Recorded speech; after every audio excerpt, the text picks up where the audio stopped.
technical difficulties. Okay, we're live. Are we? Mm-hmm. Okay. I think we're back. We're back? We're back. We're back.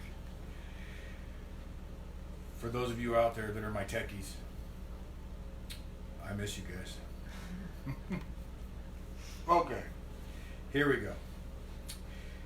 So where we left off, briefly, we saw Habakkuk taking what he knew about God, trying to figure out why God is making the moves that he is doing. And he doesn't believe really that God is in the right using such a wicked nation to judge his nation. So now we see the prophet kind of using a wrong comparison. He's saying, by comparison, I'm way more righteous than those other guys because they didn't do, and even historically or biblically, it is true that Judah didn't do a whole number. Israel never did a whole number of the wickedness that the Babylonians were capable of. And in a sense, that's true. We have to remember as we're working through the Gospels, the more knowledge that you have, the more that you are responsible for.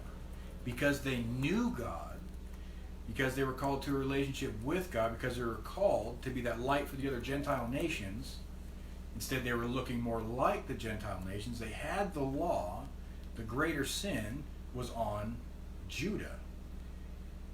So we see that by his comparison, his method of thinking was a little bit backwards. But I really like that first portion of verse 13. It gives an amazing commentary for what we saw on the cross. For a side note, for those of you that are students, it says, you are of purer eyes and behold evil and cannot look on wickedness. And we saw that at the cross.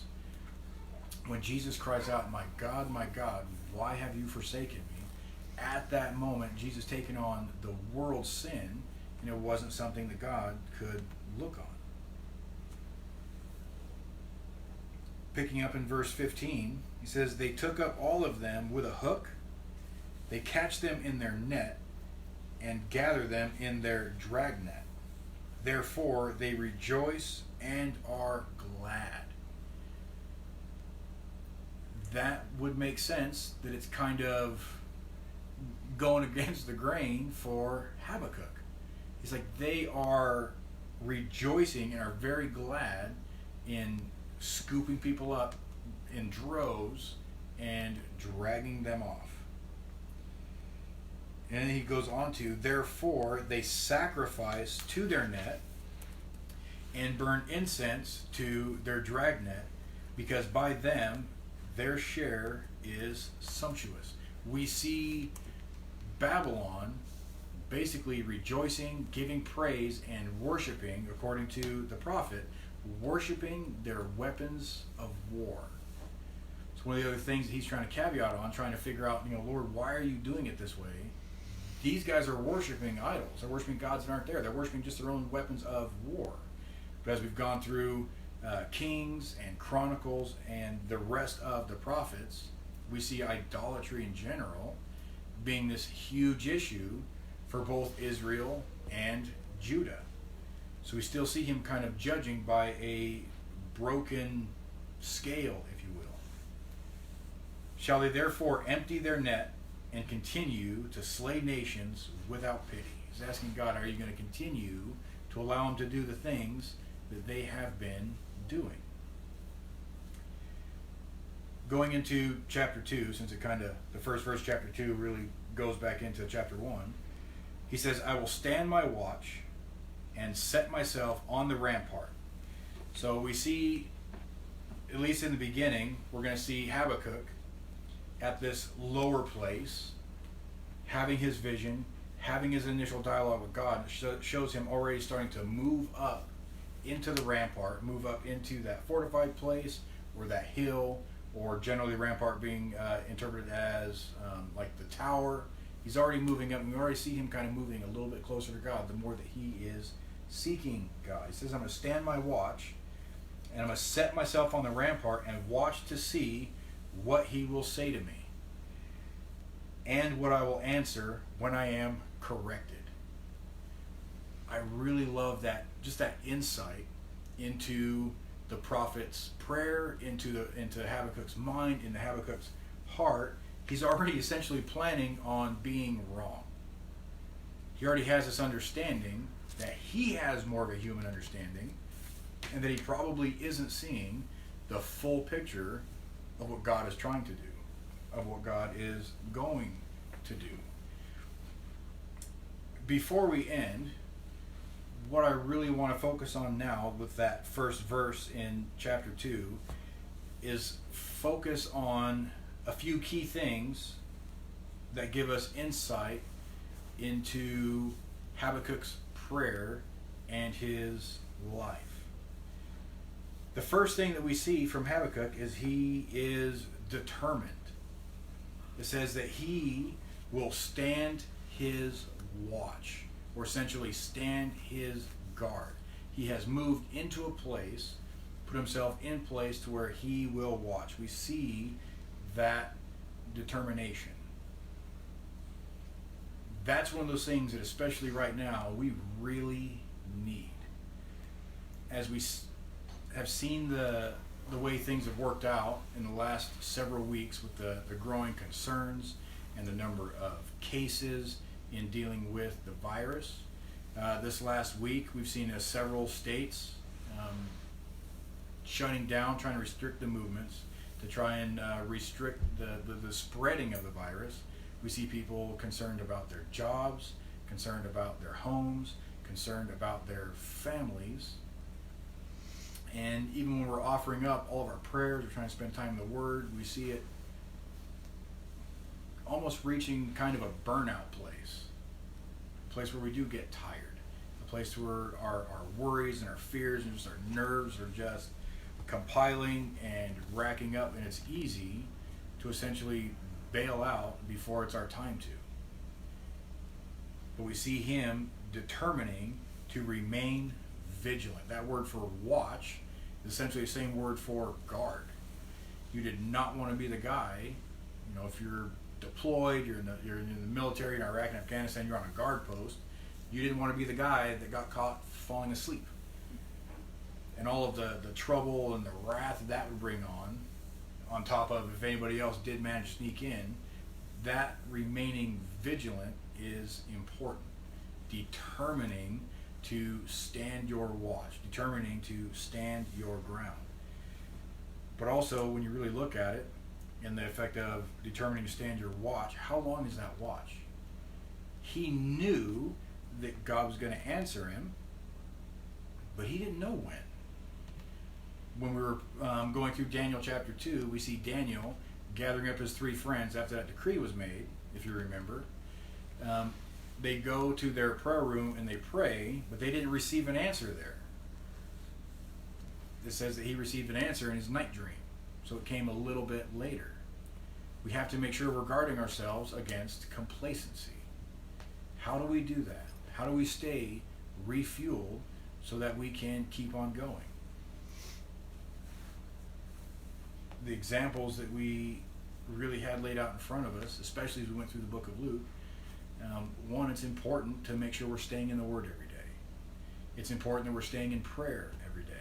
And as much as we can, granted it is difficult now, it's important we stay in fellowship every day. Even if it's just a phone call or a video chat or driving by and waving at somebody through their window. We have to maintain at least those 3 things. So he says that he's going to stand his watch. And then he says he's going to set himself on the rampart. We see him moving to a place of isolation. If he's in a busyness or he's at the temple, he's in the hustle and bustle of the day-to-day activities, it's easy to get distracted or drawn away with all of those things. With work, with our hobbies, with the things that go on around the house. A lot of times when we do break away to try and read or to try and pray, what I have noticed, and I've noticed it in myself a time or two, we've got the TV going while those things are happening. Or we're sitting down trying to read the Word, we've got the TV playing in the background. We're trying to pray when there's all this chaos around us. We should absolutely be trying to read and trying to pray when those things are going on. But but how much more important it is for us to break away in as much kind of isolation as humanly possible. To break away from all of those things. As we went through the book of Luke, we saw Jesus break away with his disciples to pray with them.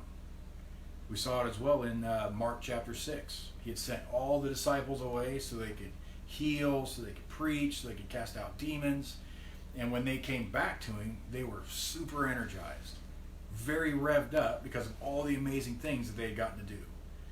And what was the first thing that Jesus did? He kind of scooped them all up. He's like, come away with me to a quiet place. So we see Jesus and the disciples breaking away to that quiet place, to that isolated place so they can pray. But we also see Jesus, throughout the Gospels, breaking away by himself alone to pray.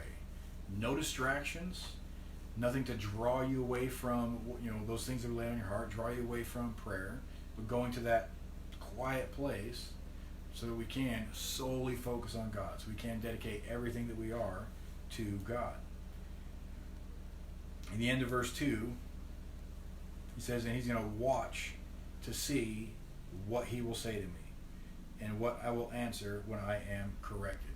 We see him expecting God to answer. How key is that? If we're praying or reading through the Word, looking for an answer, but not expecting to find one, you've kind of set yourself up for failure already. Not expecting to hear from God, not expecting to find anything, it's going to kind of shut you off from actually looking for anything. The difficult thing that we see in Habakkuk is when, especially in this first chapter, when we're praying, we're kind of wanting things to go our way. When we want that good answer or that easy answer, it's going to shut us down when we get the hard answer. Or what we perceive is no answer at all. I really love in Philippians when it says, even though we may not get an answer, the answer we're looking for, what we will get is peace. As we continue to trek through the book of Habakkuk, we're going to see that prophet kind of starting off at the ground level. And as he's drawing closer to God, as he's still seeking God, as he's trying to figure out what it is that God's doing, we see him inevitably drawing closer, becoming that embracer, one who is clinging to God, which we'll continue with next week. My friends, let's pray. Lord, thank you for the things that we see in your word. That even though it's that hard answer, especially here of what we've read tonight, God, we still see you in control of all things. Lord, as we look out our windows and we look at the news and we see all of these really hard things happening, we see the sickness counts on the rise, we see jobs at stake or homes at stake, and as we continue to look inside, Lord, I pray, God, that truth, that you have all things in hand, would be the thing that rings loudest within us, God. That our faith will be made stronger by it, and our witness will be made stronger by it, Lord. To let everybody know, God, that you always go before us. And we love you, and we pray in your holy name. Amen. Thank you, guys. We're going to do this one again next week, theoretically on a Wednesday. Sunday, as it stands, we will be at the church to do the next chapter of Daniel, which will be Daniel chapter 5. You guys are following along. Online. But that one will still be an online ministry only. All of these will still be filmed live on Facebook until we figure it out. We will upload them onto the YouTube site, and eventually we will make it to where it's going to be live on YouTube. We love you guys. Stay safe, and God bless.